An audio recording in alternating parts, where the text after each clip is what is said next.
Let's try it again. Welcome to WestSide Stories. Okay, so Christine, you can edit out that first part, right? You can edit that. Never happened. I think the rehearsal is going well. My name is Dave McCorney. I'm your host, and whatever else you guys need me to be, I'll do that for you. My daughter and my wife are running the rest of the room here, and thanks to them. A few other thank yous before we really get going here. This beautiful facility is owned by Bill and Karen Reading, and they allow us to come in here once a month and tell some stories. How about a nice round of applause?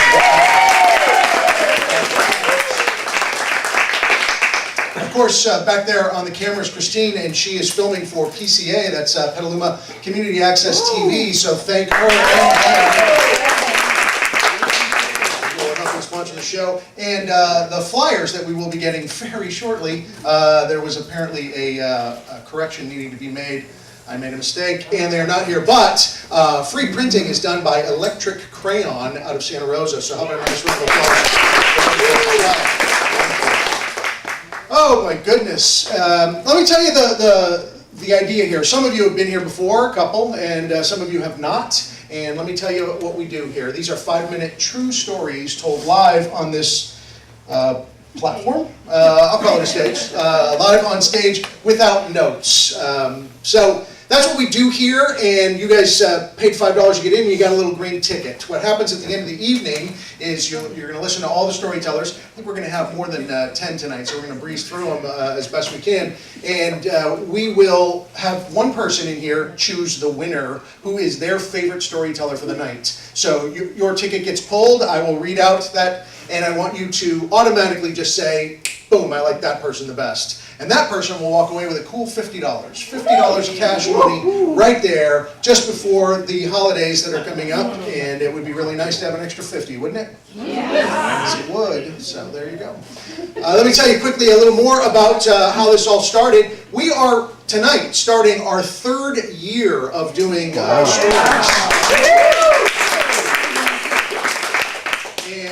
Some of you have been with us from the beginning. We've picked up a few stragglers along the way, and you're more than welcome to drag some more along with you as we go. We stole this from New York. I went to the Moth in New York. My wife and I were back there, and we saw this type of a story slam there. And we went on their website and tried to find out how we could start one of our own, and we went ahead and did it. And here we are, a little over 2 years later, and going strong, and very happy to have you all here. Welcome aboard, sir. There you go. So that's the scoop. Tonight, we have a theme called It's Just Business. Now, when I thought that theme up, I automatically thought of The Godfather, and it's not personal, it's just business. But it could be any business. It could be monkey business, could be show business, could be any kind of business. So if you have a story and you've signed up, it doesn't have to be, hi, how are you? Good to see you. All right. I believe I asked someone earlier today, it was John Lennon that coined the phrase, life is what happens when you're busy making other plans. I think it was John Lennon that said, maybe someone said it before him, but I know he said it at least once. And now you can say that Dave McCorney once said it as well. Life has actually thrown me a huge curveball. When I was growing up, I wasn't really close to my family very much. I mean, we all lived in the same house and everything, but my dad worked 2 jobs, and I was the only boy in the house, and I was, I was a little bit shy, I was quiet. I also, probably a little selfish, and as a teenage boy, I didn't really care about what was important to other people. I didn't. Those things got in the way of me getting to where I was going. And I never thought that I would end up here, and I don't mean right here. I mean here. I mean, I'm a husband, I'm a father, I'm a homeowner, I have a dog, and I end up here. When I was a teenager, I had one passion, and it was not girls. It was trying to get someplace to stand on stage alone and talk to strangers and make them laugh. That was my passion. That's what I wanted to do. When I told when I told my friends about it, because I was never like the class clown or anything like that, I told you I was shy, but when I told my friends that that's what I wanted to do, I wanted to be a comic for my living, they didn't believe me at first. In fact, they all kind of laughed at me. And it wasn't. It made me mad.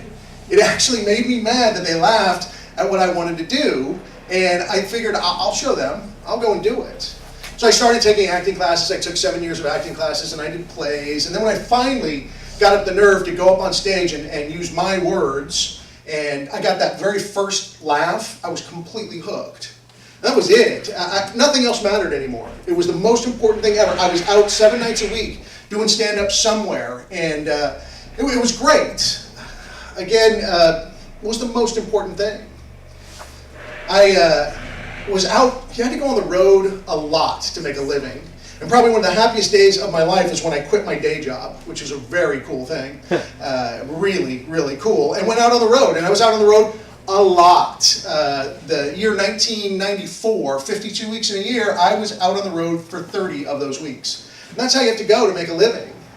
That particular year, or the next year actually, my daughter was born, my first daughter Alexis, and I remember right about a month after she was born, I was on the road. I was in Tahoe at Caesars for 2 weeks, and I was calling back home like several times during the day, just checking in on her, because all of a sudden, I was missing somebody, and I needed to call in and check in all the time.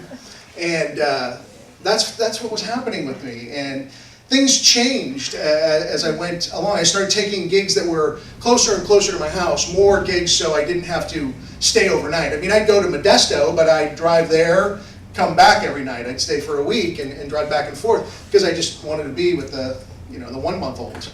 I kept doing that until slowly but surely I stopped taking some work. I would refuse work. This was my passion. This is what I wanted to do with my life. And now all of a sudden I'm turning work down, and pretty soon they stopped calling. And I was doing 2 shows a week in the living room. Is where they were. And 2 drink minimum, so but I would took slow, and eventually I went back to work in a grocery store, and we had our second kid, and when I was after getting out of the business for 10 solid years, I wouldn't even watch stand-up comics on TV. I mean, literally, if I would see a brick wall on TV, I would click the channel as quickly as possible and not watch. And eventually, I started seeing people that were opening up for me getting their own TV show, which was crazy because I felt it was complete. I had become a kind of angry and bitter guy, and I thought it was completely unfair because that should have been mine. That's what I should have been doing. It wasn't. So we had a second child, and I became a stay-at-home dad for 7 years, which was great. And little things, even more so, didn't matter as much. And I started... Oh, okay. I should actually mention that at the beginning of the show.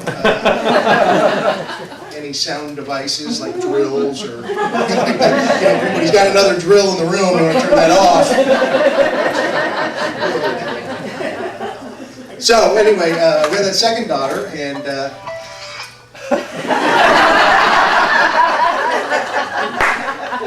I've completely lost control of the room. Over 2 years I've been doing this. First time phones have ever rung in the room. It's all right. So anyway, had the second daughter, and she is now almost 14. I realized just recently as I was editing an essay for my older daughter's college applications, well, what was really important and where the curve that got thrown to me was. Everything switched around because now it's family that's most important to me.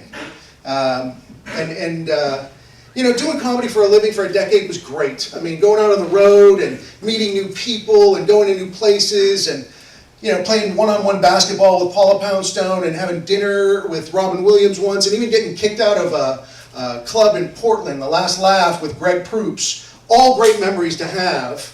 But really, it's now about family. That's what matters. Nothing else matters anymore. As I said, I just realized this while editing this essay, that it's come full circle for me. And so that's the most important thing. And comedy, honestly, it's just business.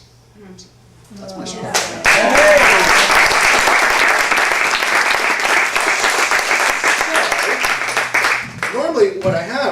my possession is the little basket with everybody's names in it, but I don't. So here we go. They're right here. And I even have some of these ring tickets. We are a well-oiled machine tonight, ladies and gentlemen. Drills going off. Phones. Wow, we had a bunch of them tonight, so here we go. I'm just going to pick right in the middle. I have no idea who this is yet. This will be our first storyteller. This person right here is Matt McGuire will be our first storyteller. All right. So, it's just business. You know, it's kind of the delivered wisdom that in business, if you wish to succeed, you try to build customer loyalty. Unless you're a really big company. So, in the going on 24 years that I've lived in Petaluma, I've bought 4 brand new cars. They've all been Hondas. I bought them from Hansel Honda.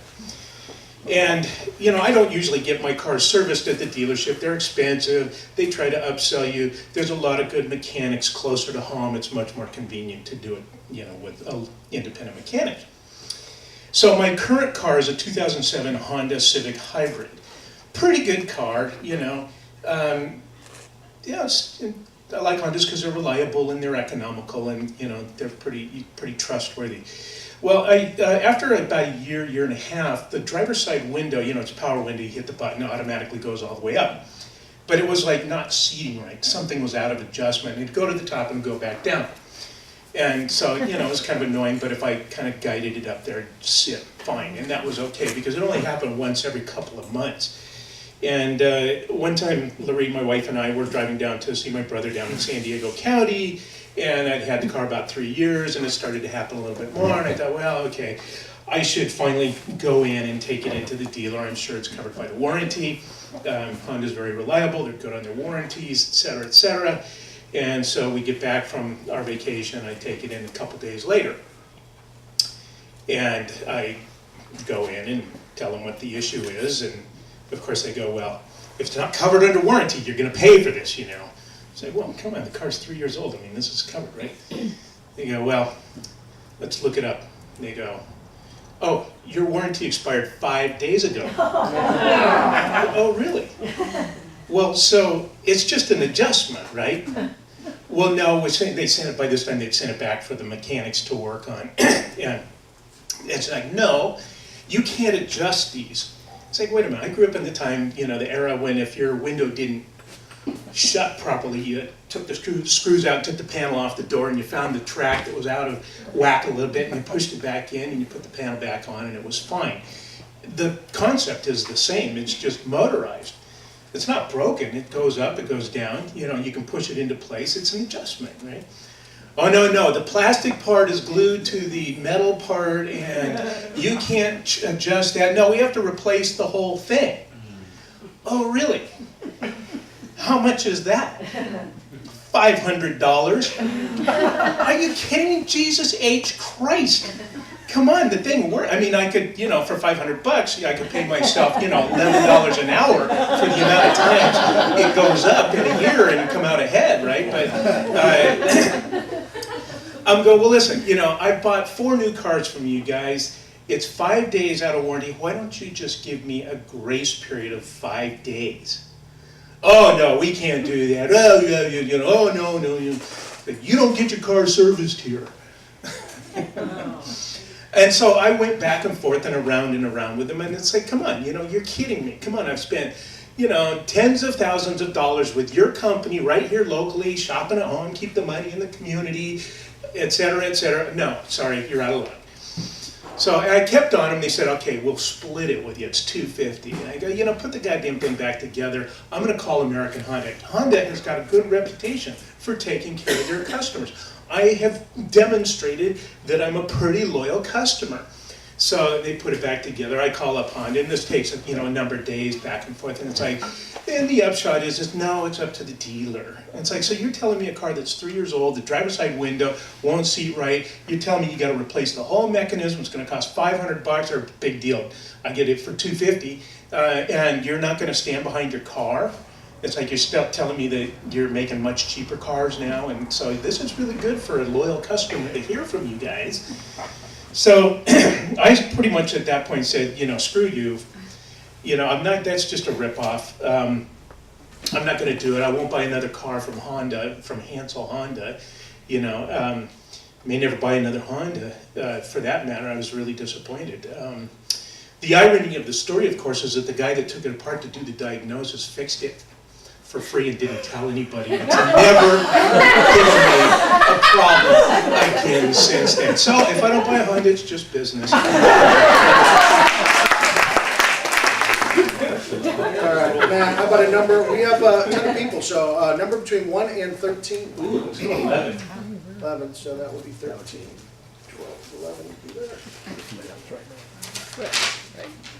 That's going to be Tim Wan, maybe? No. Non. There he is. All right. Well, I'm going to pass because I just heard about it. I can lower it.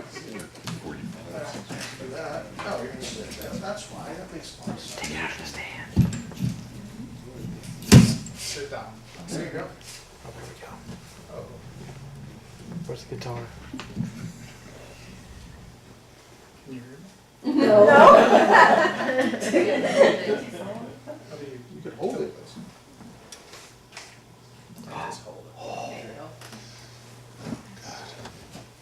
I have no idea what I'm going to say, but I do this every morning anyway because I write, and so I sit in front of the laptop without any idea of what I'm going to write, but that's my business. So, but I remember Anne Lamott. She's one of my favorite writers, and she says, "You just gotta have a regular time and sit there, even if you can't figure out what you're going to say." And I thought I had it rough, but 2 days ago I made my, is it Sunday? Yeah, Sunday. I made my son write an essay because he's 13 and he's in 8th grade, so he's got to write an essay to get in this high school. And so I said, just write anything, it doesn't matter, they're going to admit you anyway. So I have no idea about being a father. I'm sure I'm doing everything wrong. It's another business. So he started on it, and I thought, oh, good, he's typing. And so he's doing something. 5 hours passed, and he had one paragraph.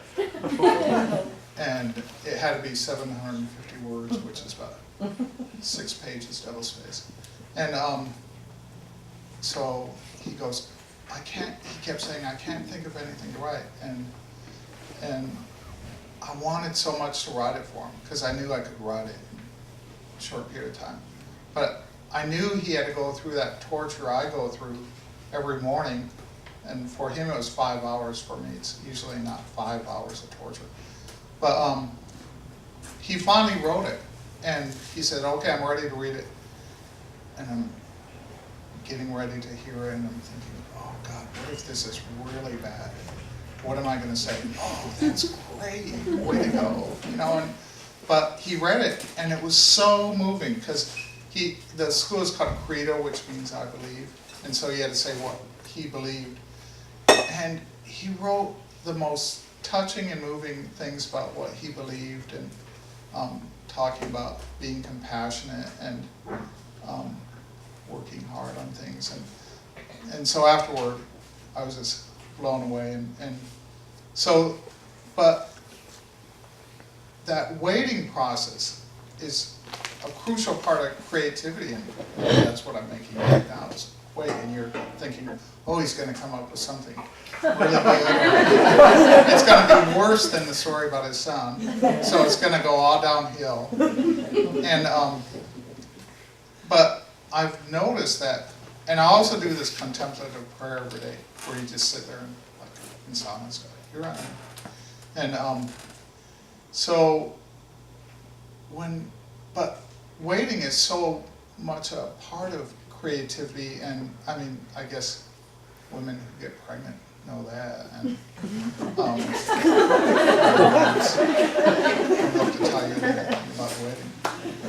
So So I get up every morning and I look at the laptop and I want to say, oh, you fucking machine. I hate you so much. You're expecting me to write something really good. And my agent is just gonna read this and go, wow, New York Times bestseller list. And then, and so there's no pressure at all. And all I have to do is write as good as Anne Lamott. And although she has sort of a head start on me, even though we're born a couple days apart in the same year, which is my claim to fame. So, and I met her in the market down in Fairfax where she lives once, and she looked at me like, oh my God, here comes a crazed fan. He's got that on his face, and I just want to get these bagels and get out of here. He's going to tell me about his unpublished manuscript, which I did. I mean, I had her. I wasn't going to let her go. So I'm sitting in front of the computer, and for some reason in the last, is my time up? Another minute. So, for some reason in the last 2 months I got on this kick of writing poetry, and I can always tell when poetry is going to come out of me because it starts to come up here before it comes out here. And so I've been writing in these like 2 or 3 poems a day about Petaluma and the gray ocean and Occupy and Rebellion and oranges and stuff, and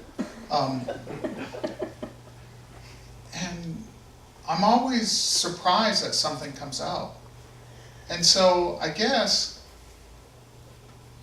I'm a hopeful person, and even though there are a lot of problems in the world, I believe, see, I'm tying it back to my son's essay, wrapping it up here, that if we wait, the world will produce incredible things like Mother Jones and Sojourner Truth and Gloria Steinem and Hillary Clinton for president.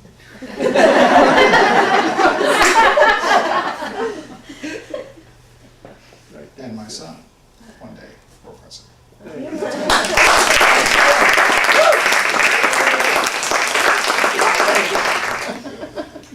Tim, can you pick a number between, I know you can, will you pick a number between 1 and 12, please? 13. 13, that would not be between 1 and 12. Let's go all the way back around again somehow. 4. 4. 1, 2, 3, 4. 4 is Cheryl Berry will be our next storyteller up here.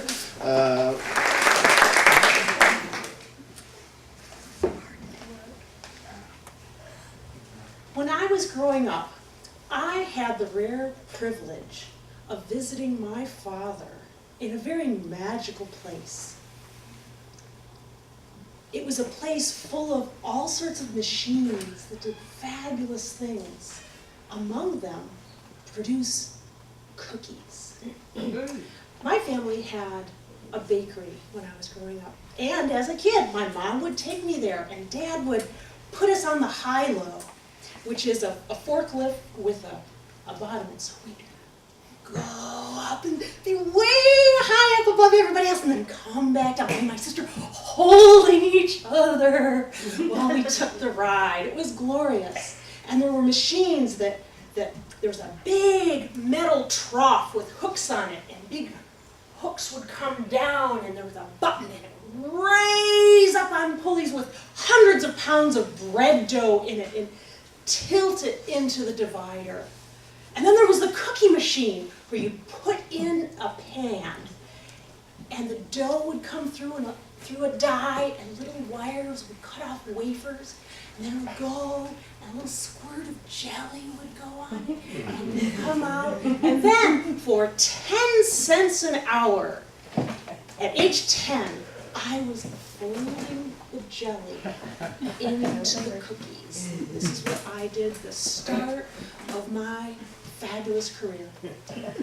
Now, all of these wonderful machines were really something like World War I surplus, because clearly OSHA had never thought to construct something as dangerous as these things were. Because you could put your fingers in and slice them up. I was burned several times. Oh, I won't tell you about the blood.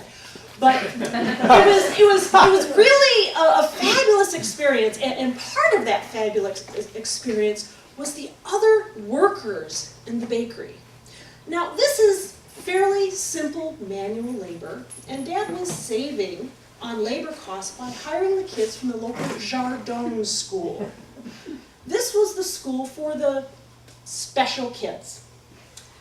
And Nancy and Mike were two of these students. Nancy was with us folding cookies and packing them, and she was an odd young woman. She would talk to herself and run off squawking and periodically kick some boxes around, and my sister and I would kind of just like, what was that about? And Michael would come by and, oh, she just didn't take her meds today. My sister, okay. And Michael himself, big, tall, very gawky young man who was clearly intimidated by the young boss's daughters who all of a sudden in the summer would swarm around his work area. So Michael and Nancy were just part of the landscape. We kind of got to learn to work with crazy people. And through the years, my dad was very regular in reminding us why he wanted us to work at the bakery. I want you to get a college education so you're not doing this the rest of your life. Little did he know that that kind of early life preparation was actually fabulous experience for the workaday experience I now have. Because I'm accustomed to working with crazy people, and I'm sure you are too, but I've just kind of learned to accept that and know that this is, after all, just business.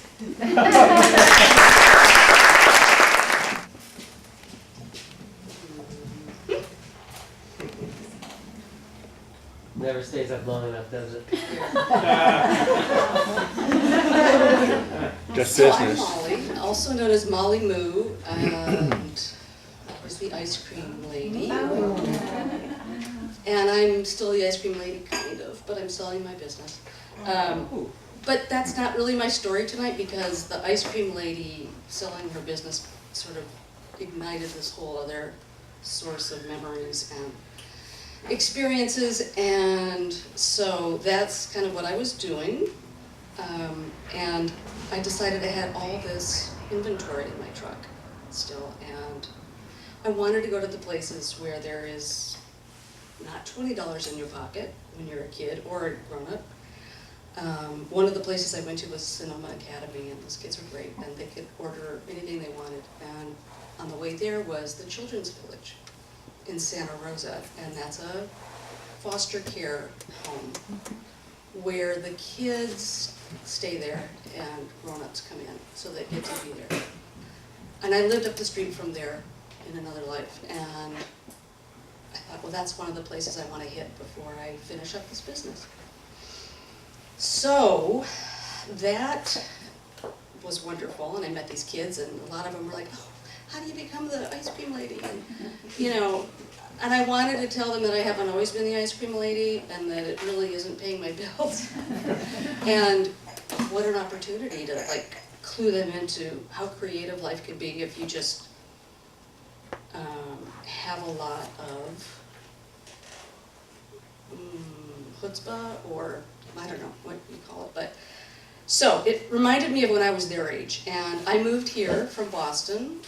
I moved to San Francisco from Boston when I was 19, and I had worked in restaurants, and I was a bartender, and I was underage there, and I was underage here, but I just kind of, you know, bullshitted my way through everything. And I got a job. I was looking, and I was downtown, and I was in the financial district, and I didn't really have any contacts, and I didn't know, maybe I should target this neighborhood, or maybe I should target this neighborhood, so I just thought the financial district was the place to go.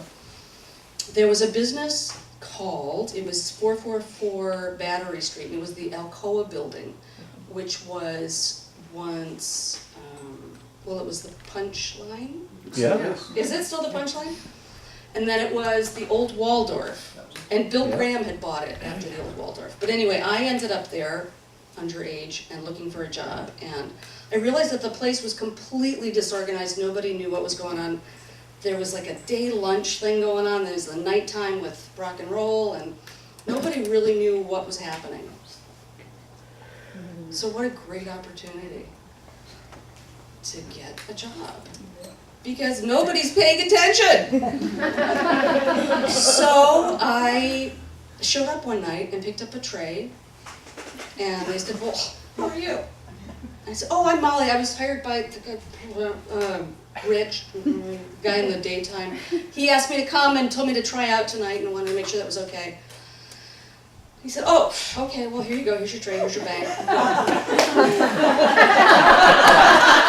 I was so terrified. Not only was I too young to be doing this here, nobody hired me, and I just decided, like, I really need a fucking job. That's what I want to tell the foster kids. So, forget Molly Moose, I've got way more stories to tell them. I mean, Molly Moose is great, but I have, like, let's go back. It starts somewhere way back, many years before Moo. So, I went in, I picked up a tray, and it was serious. It was busy. Graham Central Station was the band. And I'm a Motown girl, so who the hell is Graham Central Station? I don't know, I don't care, doesn't matter, but they had strobe lights. So everything's fine, I'm taking orders, what would you like? And people would say things like a Calistoga. What the hell is a Calistoga? And I'm trying to be, I know all this. Oh yeah, I knew that. But I don't know what is a Calistoga, and people order things differently here from the East Coast. It's a whole different ballgame. And I was never hired to begin with. So, but I just kind of kept faking it. And Graham Central Station comes up, the lights go down, and it becomes strobe, and everything is like flashing lights, and I cannot see my station of like 50 people where I took their order. Perfect. So, I'd like to continue next time about helping the foster care kids and showing them about different career opportunities. Between 1 and 10, please. 9. 9. Right there. That's going to be Judy Tomsky. Yes. JT. All right. In the meantime, before we do that, like normally I have flyers here, little bookmarks and stuff for you guys to take home. I mentioned earlier there was a problem with the printer, and it's coming soon. They will be here if you stop in here tomorrow night. That's plug number 3 right there. You can grab, hopefully they'll be here tomorrow. But if not, I will let you guys know that our next show is going to be January 2nd, okay? It is the first Wednesday of every month, so January 2nd, and to start the new year out, we're doing the theme of, here we go again. Here we go again, will be the theme on January 2nd. And before I bring Judy up to the stage, what is none of our business? When the last time I cleaned my closet. I should believe I think I recognize that handwriting. That one's a little bit longer, I'll get to that. What's none of our business? What goes on behind closed doors and in the dark areas of the mind is none of your business. On that note, Judy, you ready to go? See if you can hear me, I guess you can. Yeah. So ever since I was a young girl, I was always intrigued that I can remember with National Geographic. And I'm a 60s kid, so National Geographic and Life magazine were like the coolest thing I ever saw. And I just thought it was so cool because you could see people from all over the world, and even in our country, people that just looked different, and colors, and I was just glued to it. I couldn't wait to get the next one every time. So it was kind of the beginning of where we're going to end up with this story. People always ask me, how did I get into my business, which is, you're the ice cream lady, I'm the bead lady. So I was thinking about that this week, and it really does go back to those days. We lived in a bunch of different towns in the States, and it seemed like everywhere we went, we met different people from different countries that had arrived, and my parents are only second and third generation American, so I was really intrigued by people who had stories from other countries. So I always kind of knew that that was where I was going to end up, somewhere in a different place. And after moving so much, I guess that's kind of what fed me, was that newness was exciting and the rest wasn't. So I'm the youngest of three, and when my siblings left the house to go to college, I was alone, and I always kind of wanted somebody there besides myself and my parent. And they didn't want to have another, kid, like an international student, which is what I wanted. So I got this idea in my head that I would travel overseas in college. So my junior year, I spent my year in Jerusalem. In those days, Jerusalem was just amazing, and there goes another one. The Vikings are here. Jerusalem College! So, contrary to the news today, it was like the most amazing place that a 19-year-old could end up. It was pretty safe in those days. And I really just felt like I was the next Indiana Jones. I got to get credit for studying archaeology. I got to wander the Arab markets. It was just fascinating. And everywhere I turned, I saw new colors and spices, and heard so many different languages. People from all over the world were studying there. I was in a really small program, so I got to really know people. And wow, this is a little weird segue, but I have to say it. Because of Facebook, somebody found me after 30 years from that year. I think it was 30 years. And she wrote me, and are you the same person that I went to school with? And that was just amazing. So Facebook's good for a few things.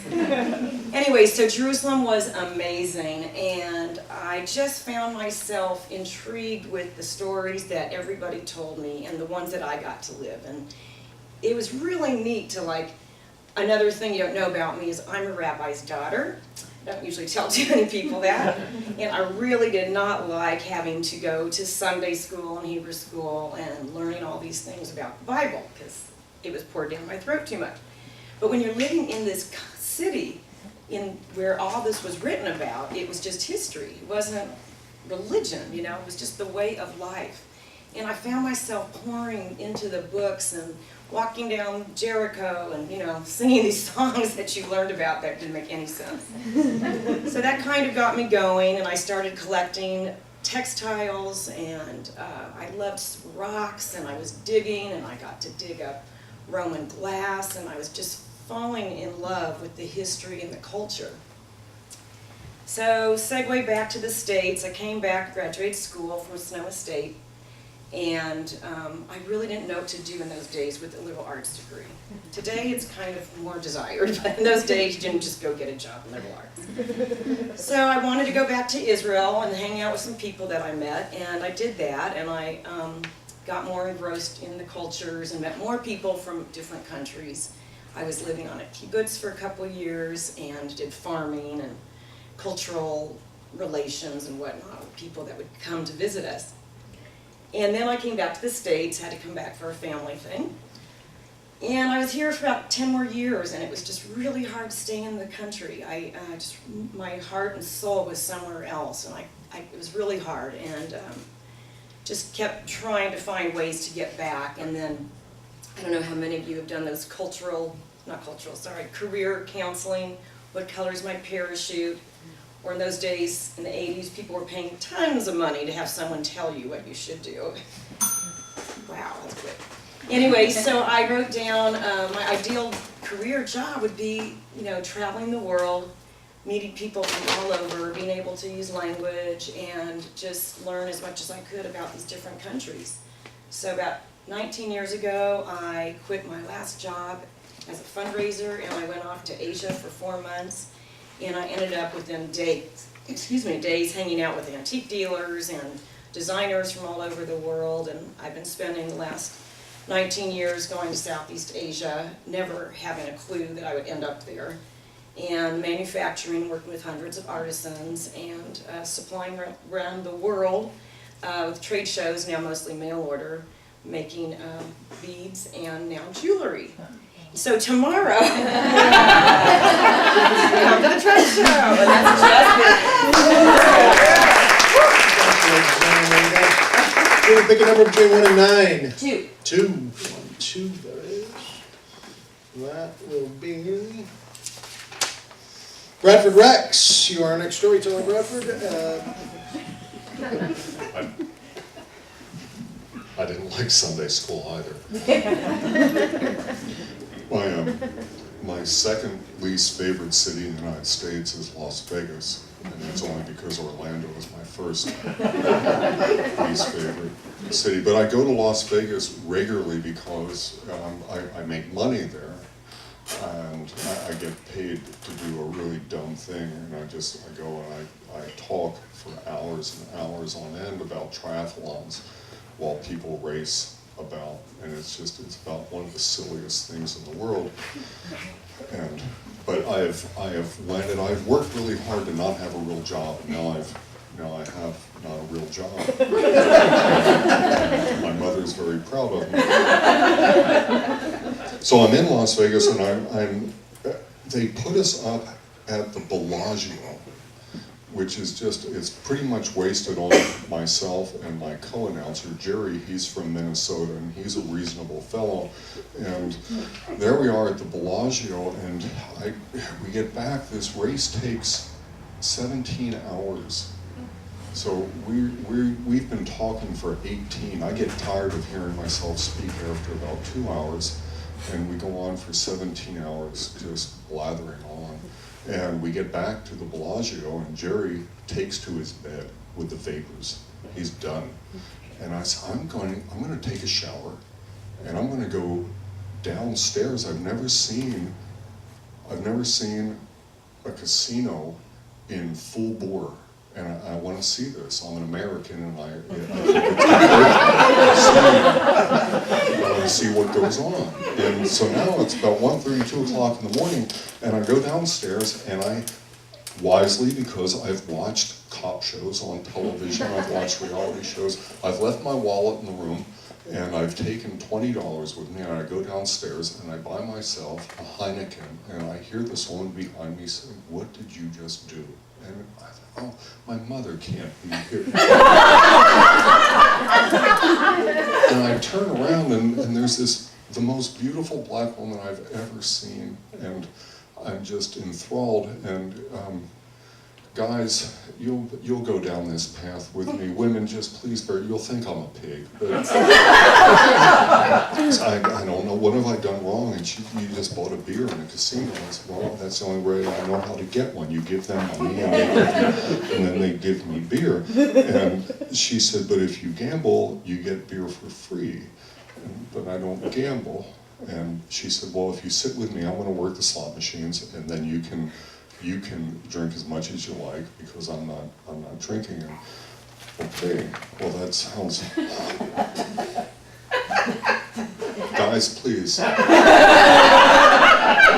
So I go and I sit down, and it's true. It's the most wonderful thing. It's Christmas. It's just tremendous. She's playing the slot machines, and they're just bringing me beer. It's just the most amazing thing. And I'm having a wonderful time, and we're chatting, and she's telling me how the slot machines work and what you bet on and why you do these things. And I ask, finally, something clicks in, because my mother may be at the casino, probably not, but I think I should ask, what's in it for you? Why are we sitting here? And she said, I have to ask her, are you a policeman? And I said, no, I'm not a policeman. Barely got out of school. No, I'm not a policeman. And why? Oh, you're a prostitute, aren't you? And she said, no, I'm an escort. I said, well, that's shaving hairs, isn't it? But I thought, so what, but why, so how, well, if you sit here with me, then they don't kick me out because I have company, and I thought, oh dear. And now, I actually said heavens to Murgatroyd. Which just, she thought was the funniest thing in the world, heavens to Murgatroyd, and she thought she was in a cartoon. And now, people are coming in from the race, people that have finished this triathlon, they're coming through and, oh, there's the announcer from the race, and they want to come by and chat. And oh, is this your wife? No, it is, she's a prostitute. But I'm having the American experience. I've never really hung out with a prostitute, so I'm hanging out with a prostitute. But there are people saying, well, we might want to have you, we do a race, and maybe, do you have a card? Oh no, I need to go get a card. So I run up to the room, and I get my cards, and Jerry is asleep, but he's opened one eye, and this gal is telling me for $200 I can spend the night with you. No, you can't, because I don't have $200. And she's sitting on Jerry on the bed, and Jerry's saying, no, this isn't going to go well, and he goes back to sleep. And we go back downstairs. She sits down at the slot machines. I said, look at the guy in the Armani suit, and she said, oh, there's a customer. I'm going to go talk to him. How do you feel about being a pimp? And I said, oh, well, not so good. But there we go. In the morning, we go off to do the awards, and we're sitting there, we're going through all the things that had gone on the day before, and Jerry looks at me and says, I had the strangest dream.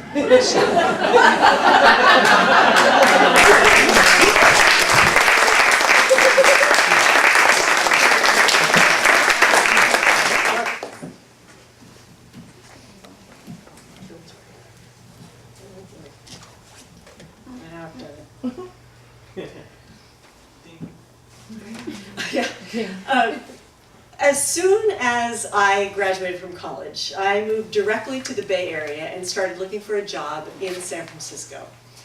And I got hired at a business down in the financial district, and I will never forget the day. I was so thrilled.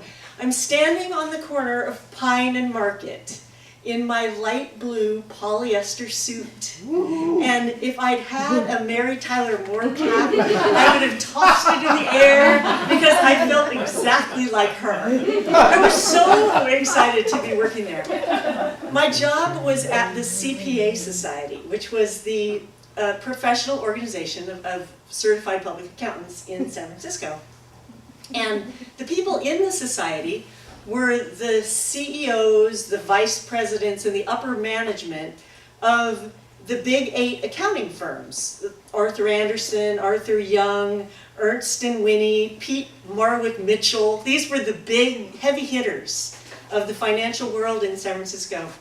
And I was on first name basis with all of these bigwigs. I mean, to me, they were Dwayne, Bob, and Bruce. I mean, we were buddies because my job was to arrange all of their luncheon committee meetings. And I would arrange for these luncheons at the best restaurants in the financial district. And I got to go to these luncheons and make sure everything was going smoothly. But I'd have to call these guys on the phone every week, chat them up, and we're laughing. And they were my friends, okay? These big guys. So, it was a great job, except I was 23, and I was disgruntled. Because at night, I was acting, which was what I really wanted to be doing. And I would be at rehearsal until 10:30, and I would get home late, and then I had to get up at 6 to get on the bus to go into the city every day, and when was I supposed to learn my lines? Hello?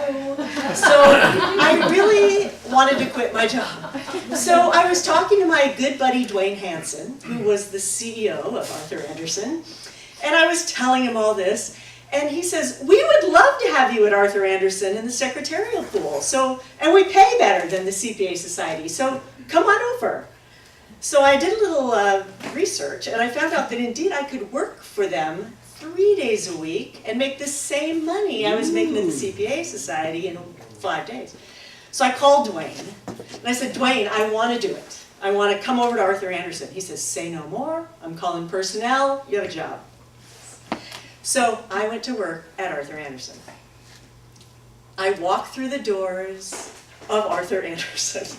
It is so grand in there. I mean, it is amazing. Everyone there is dressed to the nines. I have my best wool suit on, and it pales in comparison. I mean, everyone there is sharp, and they're all bustling around, very busy and professional.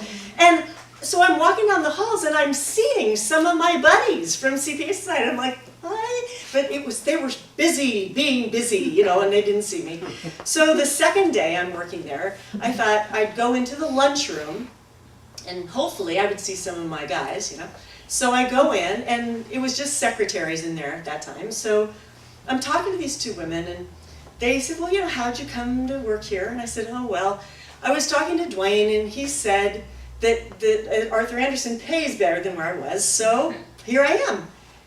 And the woman says, Dwayne? I said, Dwayne Hansen? And she says, Dwayne Hansen, the CEO? And I go, yeah. And I see this look between the two of them, like, but I just blow that off. I blithely go on with my conversation. I don't think anything of it. So the next day, I'm walking down the big, wide corridor at Arthur Anderson, and there's Dwayne. Finally, I see somebody. So I wave, and he doesn't see me. And so I go, hey, Dwayne, here I am. Isn't this great? And completely stone-faced, he comes up to me. He grabs my elbow. He ushers me over to the wall, and he leans into my face, and he hisses, it's Mr. Hansen. And he walks off. And I'm standing there. Oh my God, I felt like I'd been slapped. I mean, I could just feel my cheeks burning red, you know? And then it just all made sense. All those guys that I'd been seeing in the hall, they saw me. They were ignoring me. And the reason none of them were in the lunchroom was because they had their own damn lunchroom. And I realized I was working in some creepy caste system place, and I hated it. So I quit the next day. And I'm proud to say that I made it through the rest of my working life, working in places where everyone could eat lunch in the same room. If that's your big business, you can keep it. I prefer to eat bologna sandwiches with my 5th graders. Thank you very much. That's really none of anybody's business. What is none of our business? My SAT score. Ladies and gentlemen, please welcome for our first time, Adam Aragon. Here he is. Hi there. Thank you. One person said hi. No one else did. My name's Adam Aragon, and just a quick show of hands, how many of you guys have had a boss that you hate? The rest of you are lying.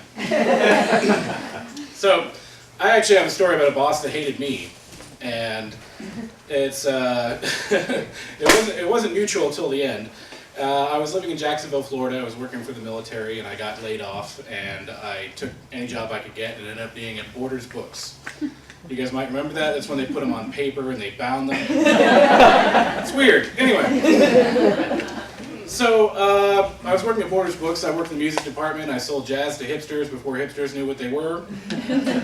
And, you know, I had fun. It was a throwaway job. I was saving up money to move back to California, and I was like, well, I'm just going to keep my head down, make a few bucks, and move back.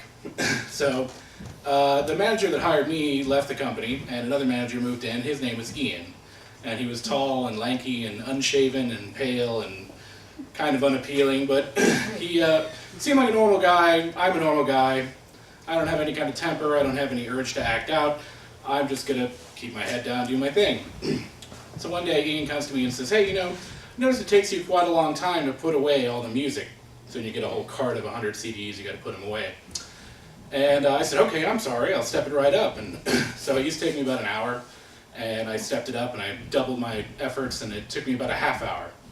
And then I started asking around, I realized it took everyone else 2 hours. I said, well, okay, I'm a god here. Everything should be going great. Ian continues to complain about it, and I'm like, dude, I can't go any faster. So one day, I go out to a break, and I come back, and Ian says, I noticed you were going a little long on your break. And I said, I'm sorry, I'll step it up, and I won't take a 15, I'll take a 10. So the next time I go out and come back after 10 minutes, and Ian says, I noticed you took a little long on your break. I said, I was back in 10 minutes. He said, it seemed like 20. Oh. Okay. So the next time I took a 5-minute break, came back. Ian says, noticed you took a little long time on your break. You're not from the future, are you? Is what I thought. So it got to the point where I finally would go up to him and say, it is 10:10 p.m. I'm going away for 10 minutes, and when I come back, it will be 10:20. I talk like William Shatner to him.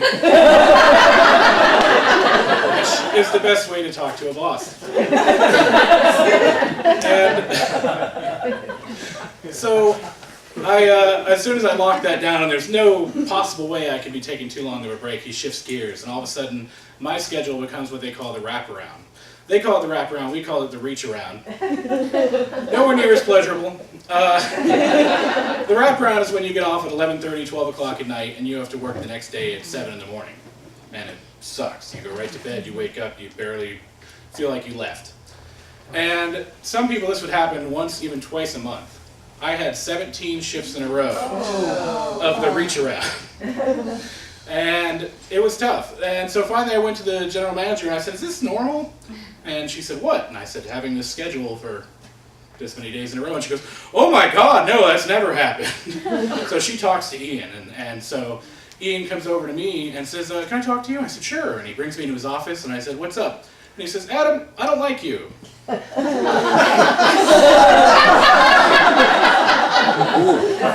I said, okay. And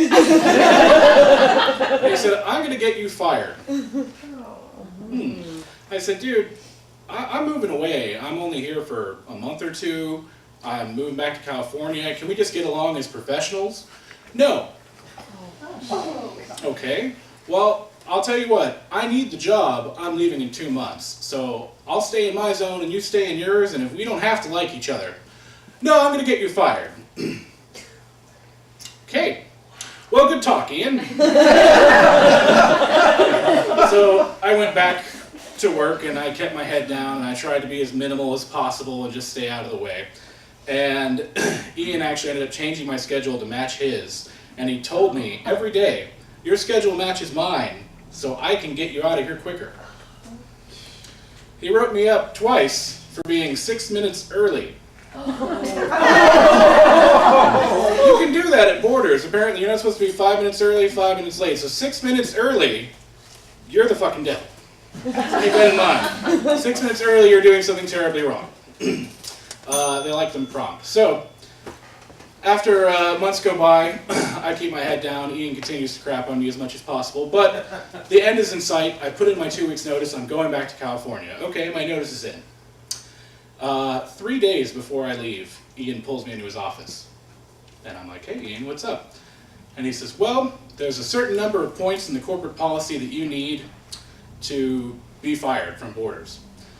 I have talked to the upper management and gotten an exception, so I can fire you today. I said, Ian, I'm leaving in 3 days. He says, nope, you're leaving today, you're fired. I looked at him and I said, okay, Ian, it's been really nice working with you and I really appreciate it. He's confused, but he says, okay. And I said, I'm just going to get my stuff and I'll leave. Do you mind if I just have a minute? He says, sure, sure. He walks out, I close the lock behind him. I pick up the phone, I dial the intercom, and attention Borders customers, I'd like to draw your attention to Ian in the cafe. He's a small dick bastard on a power trip who has made his entire life's purpose belittling me and making my life a living hell. Here's how he did it. And I listed off everything that Ian had done.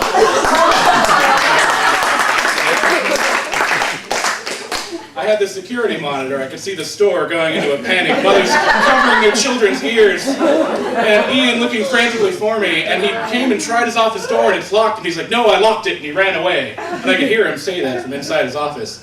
I said, you're an idiot too. I walked out through pandemonium. I picked up my backpack, I threw it over my shoulder, and I walked right out to the front door, people going crazy, explaining, apologizing, customers walking off in a huff, and I just went home.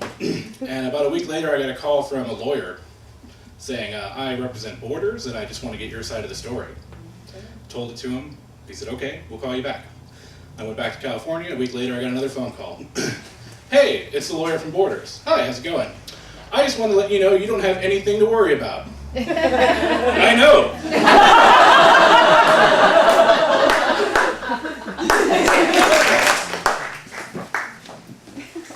Thank you, Dave.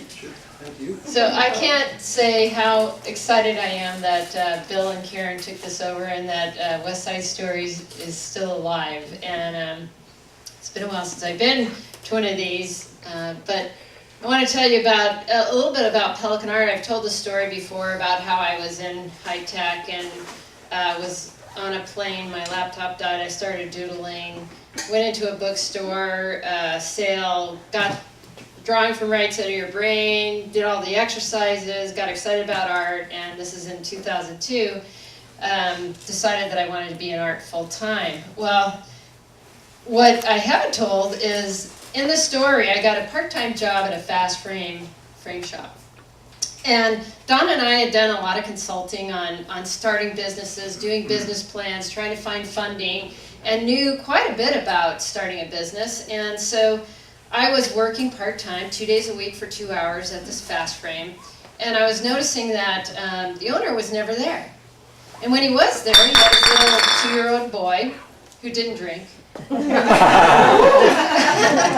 But so we were talking to him, and he was clearly losing money. He was paying people. I got the job because I said I only wanted to frame my own work with his leftover materials. So he was like, cool. Yeah, you can work for me if I don't have to pay you. You're going to be here. You've got some responsibility.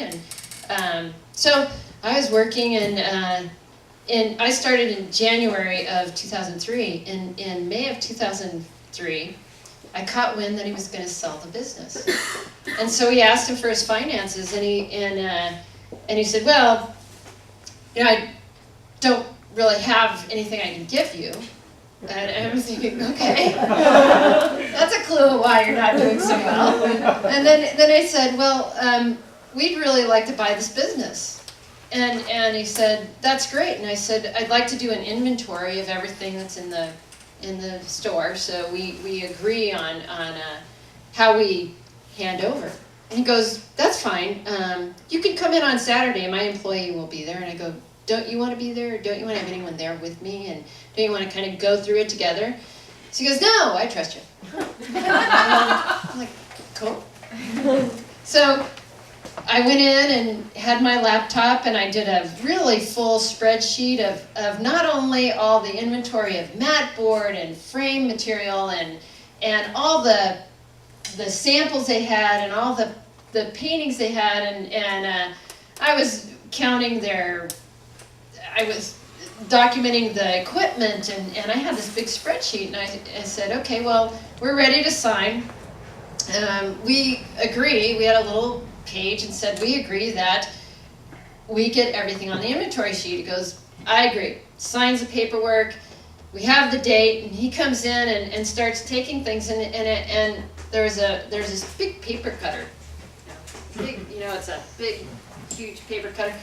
And he said, he starts to take that. I go, no, that's actually on the inventory. And he goes, oh, really? Because I really thought that was mine. And I said, no. And so he goes over and he starts taking some stuff out of the wall, and I said, wait a minute, that's on the inventory too. And he goes, how did you do that? Why did you do that? That really wasn't, I wasn't planning for you to have that. And I said, well, you could have been here during the inventory creation. And he said no. And I was incredulous that how often that day he said, no, that's mine. And we were like, inventory. So what he learned that day was that it's really just business when it comes to how you sell it by a business. So that was my story.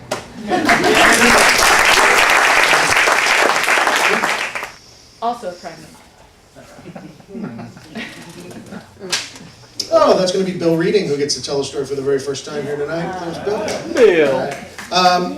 Before we move on, once again, I want to remind you guys, Facebook page, that's something that I need you guys to look in on. And I will post stuff on there almost every single day, different things about different storytellers and stuff like that. And why are you pointing at me? Yeah, Mike? I just had a hand up. I have a 1-minute story if you can squeeze me in. If not, no worries. We'll see. I normally only do 10 people, and tonight I think I'm doing 15. So, yeah, but let's, He's buying drinks for everybody. Keep them tight. Anyway, back to what I was saying. Facebook page, hit that up for us, and the next show will be January 2nd right here, 7:30, and it's fairly painless to tell a story, everybody, so you can drop your name in the hat. We'll try and keep it as tight and as close to 10 as possible. Ladies and gentlemen, please welcome one of our hosts right here at this very facility, Mr. Bill Reading. Where are you, Bill?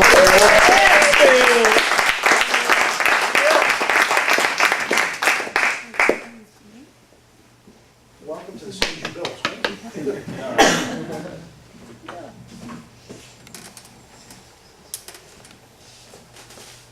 This is tough competition. So I graduated from college with a degree in business. And in my college courses, our instructor regaled us with stories of industry titans, presidents and chief executive officers and board chairmen. And as a young man, I thought, wow, I'd like to be an industry titan someday. So I started off on my quest up the corporate ladder.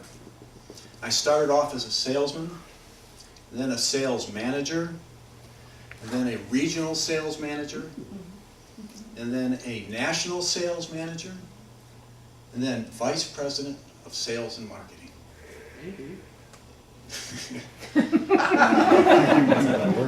Even though I was nipping at the lower echelons of titandom, I decided to step off the corporate ladder. There were too many Dwaynes in my life at the time. And I figured if I'm going to have to work for an asshole, I want to be the asshole.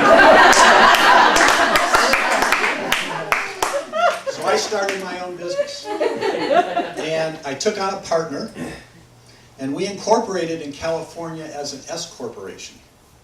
And we flipped a coin, and I lost, and he took the title of president, and I was left with corporate secretary.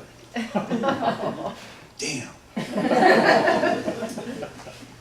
But we soldiered on, and that's when I made the transition from wine marketing to wine making, and that's when Sonoma Valley Portworks was born.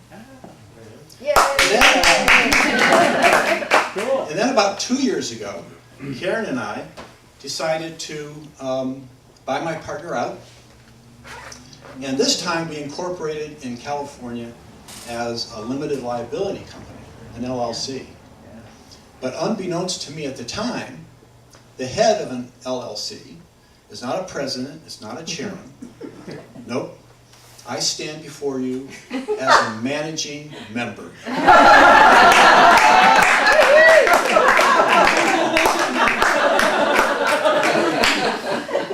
Managing member. Now, I thought there had to be more to this than some bureaucrat with a kinky sense of humor. So I thought, managing member. Does that mean if Karen decides to fire me, that I'm dismembered? Or, if she decides to hire me back, would I be remembered? No, there has to be more to this than that. Managing member. managing member. Head member. Head dick. Head dick. Dickhead. Wow. I'm a CEO after all.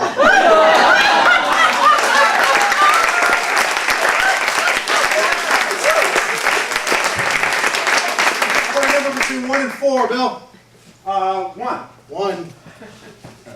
It's right there. Our next storyteller is Lauren Bell.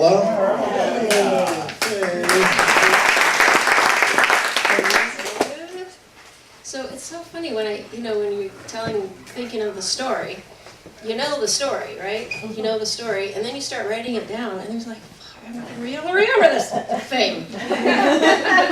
And that's where I'm at right now. So I was like, okay. So my business, my career, my job, my love of life that I have had all my life is I'm a massage therapist. And not the kind that Bradford was. I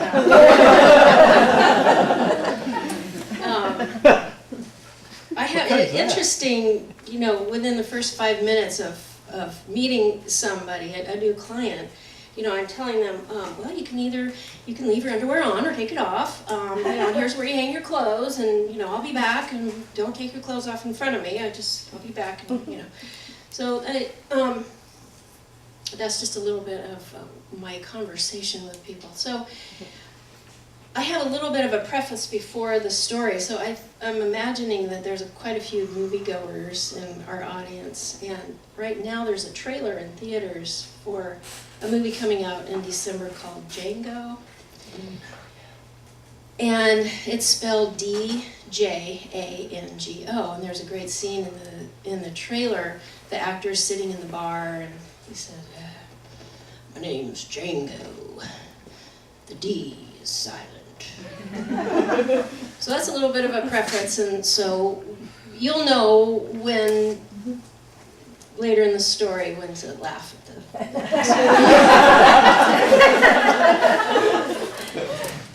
So, when I was about 18 years old, my mother took me to meet a woman, and she was an older woman with kind of a hippy-dippy name. She was a massage therapist.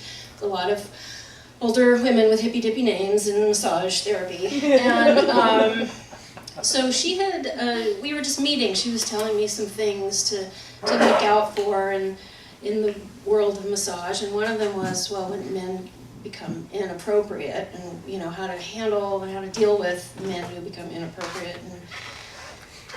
And she told me, this little lady told me about this one time that a man had become inappropriate, and she said, yeah, he became inappropriate, and wham! I just took my elbow right in his pelvic. Really? Oh, my goodness. Okay. But luckily I haven't had to, break anyone's hips in my life.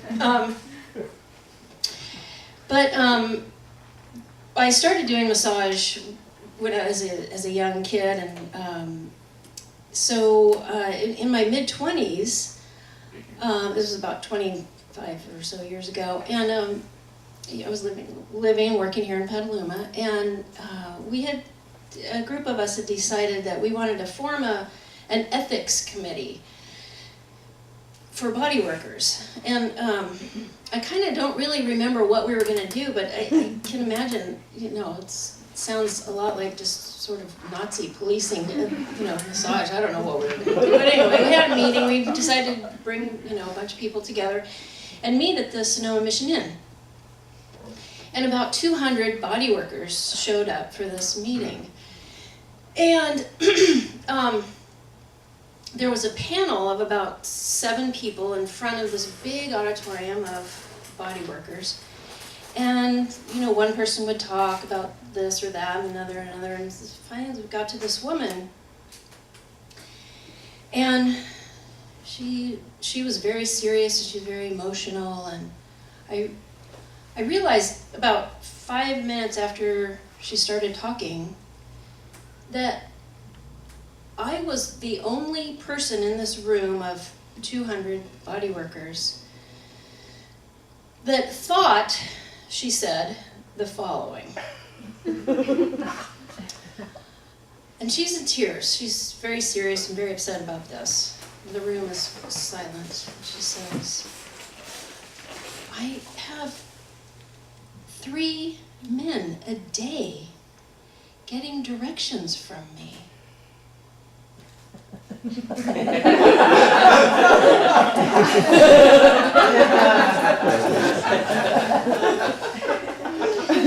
So, in that 5 minutes,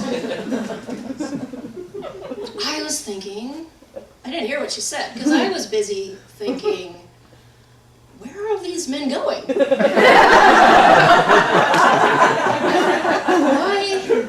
Why are they getting directions from their masseuse? Why don't they just stop at a gas station? Directions. And what are the odds of that? Like 3 a day. How did she get 3 of those a day? And I was thinking, okay, Sonoma Mission Inn. I'm thinking, okay, that's 116. And by the time I had it all figured out, the best way to get, from Sonoma Mission Inn to Petaluma, the little, hamster in my head, like, stopped dead in its tracks. Like, oh my God. She didn't say directions. That D was silent.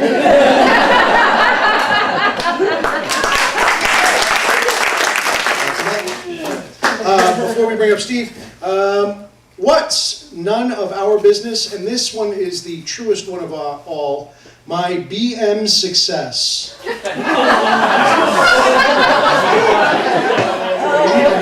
That is none of our business. Whatsoever. Ladies and gentlemen, please welcome to our stage Steve Dyer. Here he is.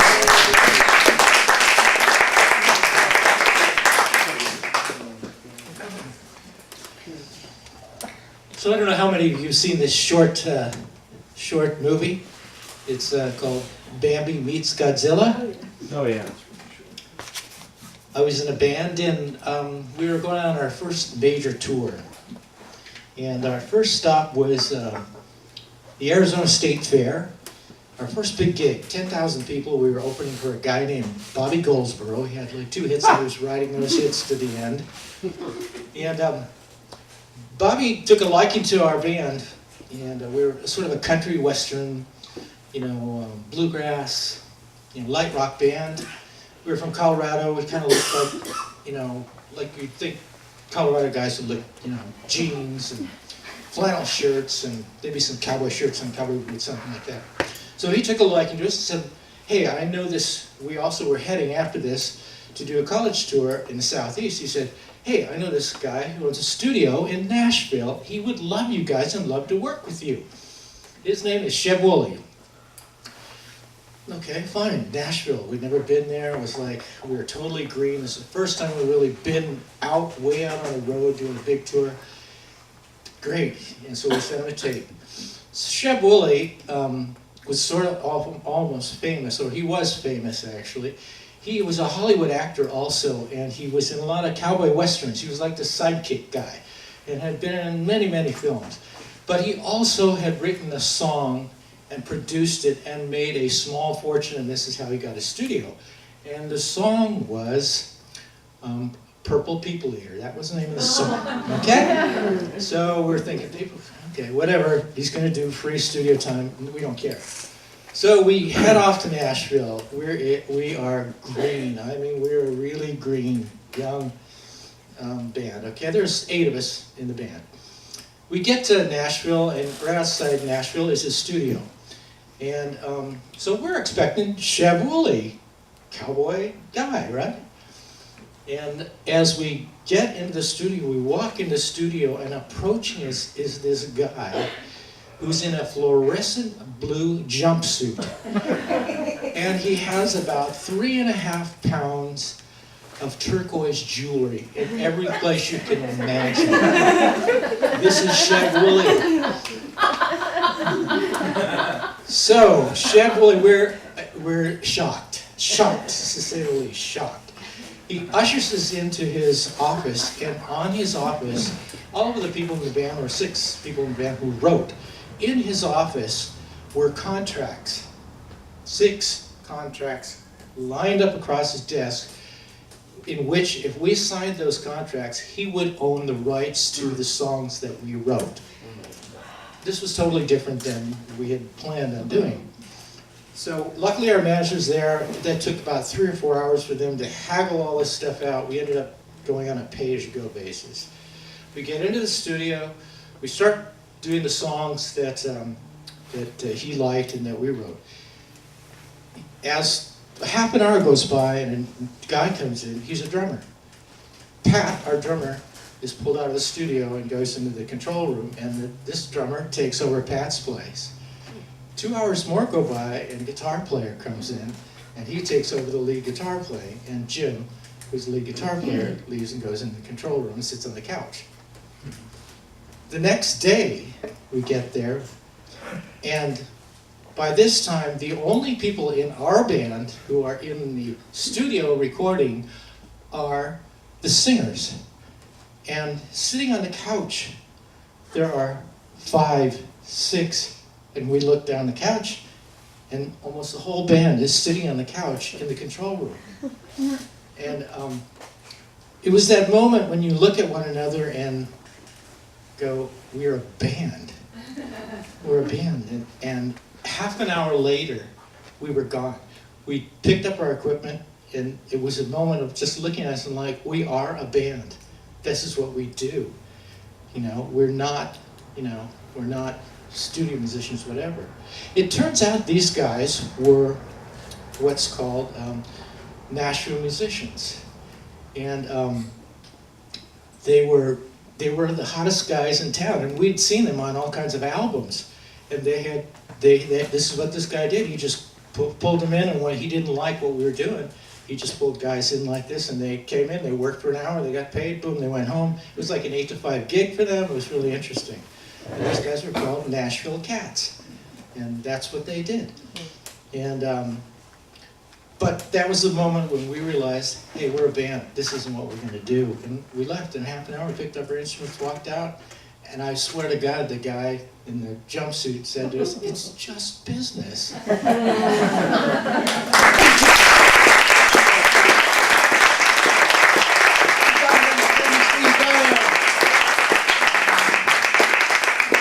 My left hand or my right hand? Right. Right hand. That is John Tunn will be our next to last storyteller, and Okay, I've been sitting here studying everybody dealing with this microphone thing, so I'm an expert now. you think so?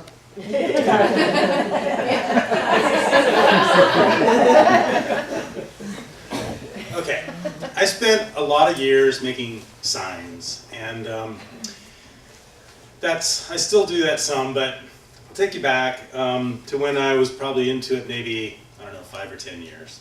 And I had the opportunity to meet Mr. Restivo. And Mr. Restivo was I don't want to use the word mafia, but he kind of wanted you to think that he was like a mafioso guy. He was about this tall, kind of stocky, heavy-set guy. And I don't really know what an Armani suit really looks like, but I think he wore Armani suits or I don't know, are those shoes? I don't know, whatever. The fancy shoes, the fancy suit and everything. Mr. Restivo, his name was Phil. I think even his wife called him Mr. Restivo. He owned a limousine company, and I think he had about 60 of these giant, he had a Hummer limo, a couple of Hummer limos, he had a bunch of Lincolns and all those other big cars. He ran that place really tight, ran this big warehouse with all these limos and limo drivers, and they're all in their tuxes, and it's just a crazy world. So I was going to make a sign for him, and the guy was, I'm early in my career, so I'm easily intimidated, and the guy was kind of like the most intimidating person I'd ever encountered in my work. How much to make a sign for the... He really did talk like that, too. How much to make me a beautiful sign up here for espresso limon service?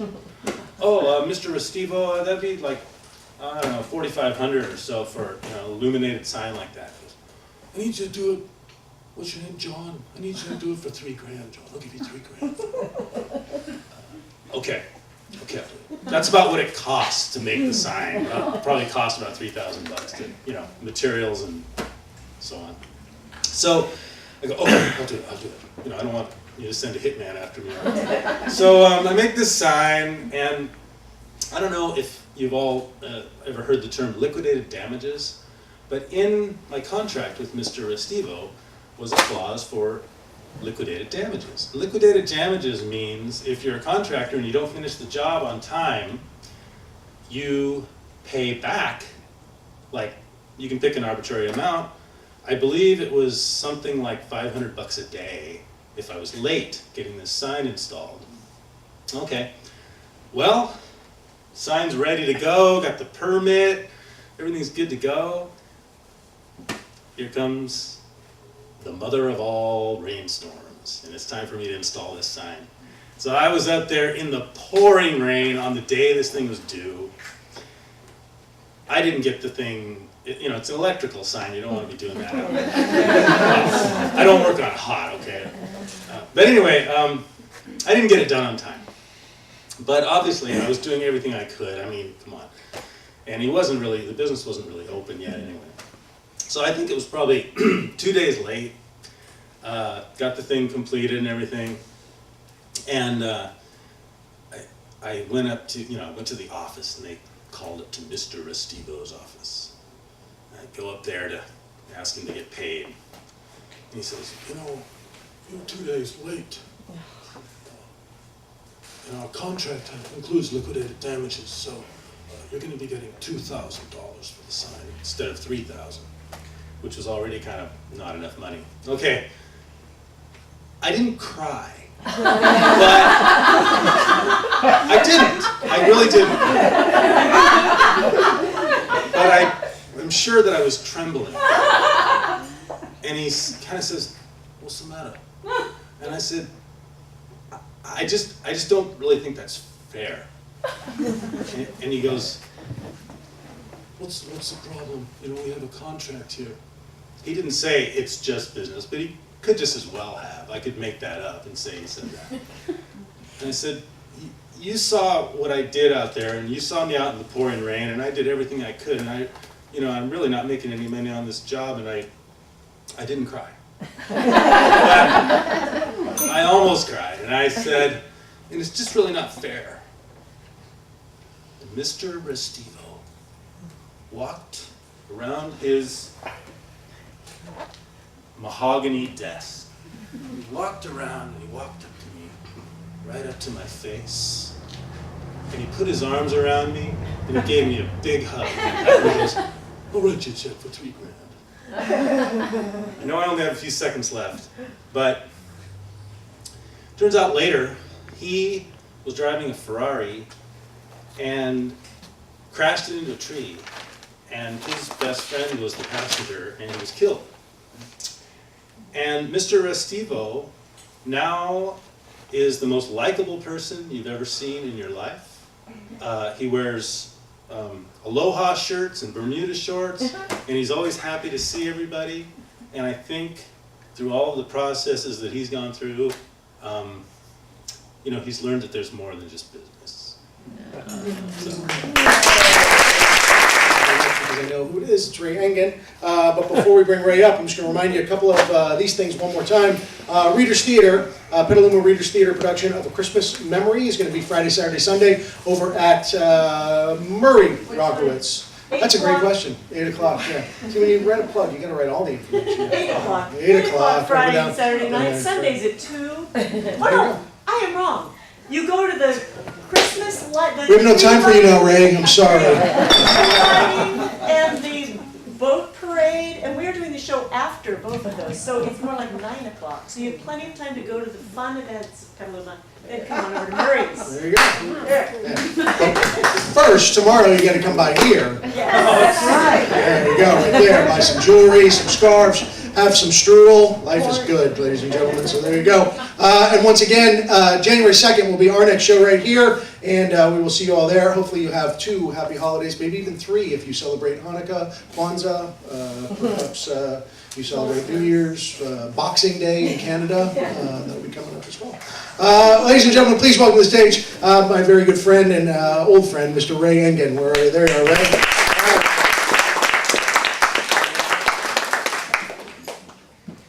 God, I had so much stuff to say until Leslie took over. All kinds of stuff that rhymed with business, but I'm not going to do that tonight. And it's so tough on me right now because I thought I'd get up here and tell you about minding your own business, but that's not good business. I thought it would be $50.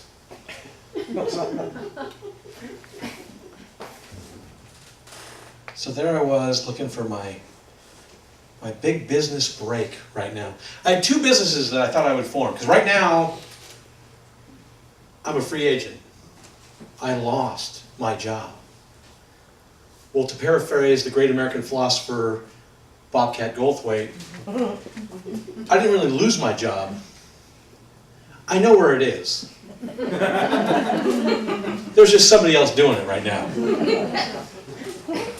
But I thought that I would figure out a couple of things to do, and I went in front of my 3 friends. I have 3 friends named Mark, and I run every business opportunity by them. I call it the Mark Tank. And they told me this didn't work. The all-you-can-eat restaurant that delivers. Or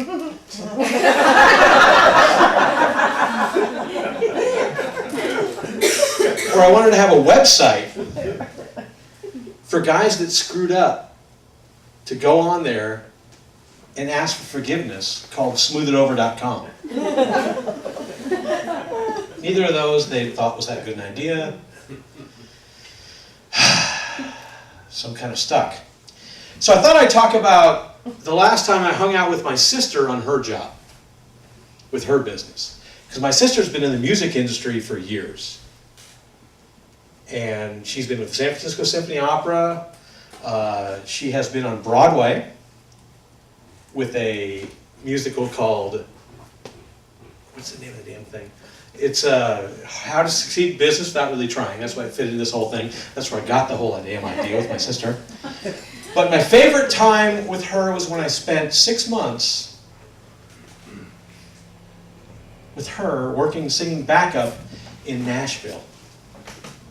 Because country music has always been this huge thing of mine that really attached to my heart. When I was 14 years old, I wrote a country song, and I don't remember the whole song, but I remember the chorus. It was, "Mailman let me down today, so I made that mother pay. Here I sit in this here jail, my dog died and there's no bail. I'm just wondering what the hell my baby done left me for." But now my sister is working in Nashville, singing backup, and I can meet the person because there's a song out there that I've wanted to meet the person that wrote this. The name of the song is "Take Your Tongue Out of My Mouth, 'Cause I'm Kissing You Goodbye." So I wiggled out 2 weeks with my sister to go back to Nashville so I can meet people that are actually writing songs like this. And I have to convince my girlfriend that it's a good thing. So we go to the airport, and I have to tell her that, yeah, we're going back to Nashville right now. I'm just going right now because I'm going to meet the person that wrote this song. And it's called "Take Your Tongue Out of My Mouth, 'Cause I'm Kissing You Goodbye." And I think I told her that it was the song. I might not have left that out, so I'm a little bit worried as I get on the plane flying to Nashville. And we land in Nashville. My sister picks me up, and she goes, "Oh my God, you won't believe everybody here is a songwriter. We're going to a party. I'll show you what I mean." So we walk into this guy's party. He walks out. He says, "Okay, the keg is right there. Here you go." And he hands me a red Solo cup. And I look at it and I said, "Red Solo cup? I'll fill you up." 4 people take out notebooks and start writing shit down. That was the one thing that night. The next day, my sister's been there for 4 weeks. She's already got a traffic ticket. We're going to traffic school the next day. Not traffic school, but traffic court. And the first case that's on the docket before my sister's going up is a DUI charge. And this guy's talking about all the problems that he's had with his life and this whole thing where he got arrested for a DUI. And the judge says, what's your reasoning there, young man? He goes, well, if you look at my bumper sticker, it says, God is my co-pilot. And I looked at my sister and I said, what, he's kind of saying like, Jesus take the wheel? The judge looked at me and said, shh, looked at me and then grabbed a notebook and started writing shit down. And that's when I knew I was in the exact right town for me at that point. But I actually met the person that wrote all the songs. And it was the greatest thing in my life. Because he doesn't say things the way you and I do. If he disagrees with you, he says, well, that's not the right song coming out of those speakers.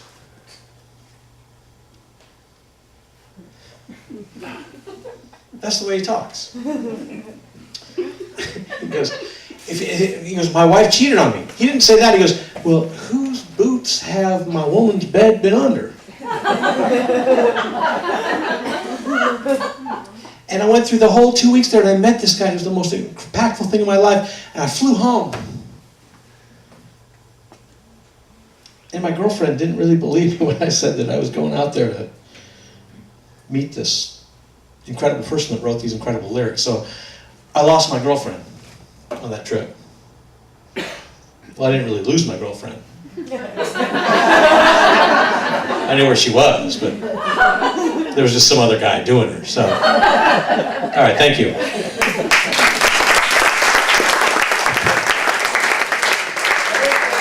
Hey, amen.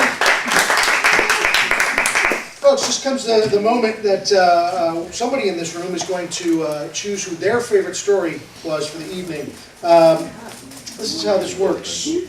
This is how this works. That's not really what I was going to say. What I was going to ask, I know it's limited space up here, but when we used to be at the old place, we used to bring everybody up front. It's kind of small, but we're going to try and do that tonight. We have a whole bunch of storytellers. I'd like all of you guys that told a story, and watch that wine glass right there, because I have a bad feeling about that right there. But if I can get everybody just up here real quick, I'll move this out of the way. I'm going to pull one of these. Everybody take a look at all the storytellers. Watch out for that wine glass, too. It's right in front of me. I've been up here enough. Don't worry. All right, I want everybody, somebody in this room is going to choose, but I want you now, all of you guys, can we turn up the house lights? Can turn up lights? There you go. All right, so in your head right now, figure out which one was your favorite story, so there's no hesitation when I call the number right here. Are you ready? Here it is. 6465313. Who got that? You got that? Yeah. Which one was your favorite story for the night? Vegas story. Las Vegas. That would be good for Rex.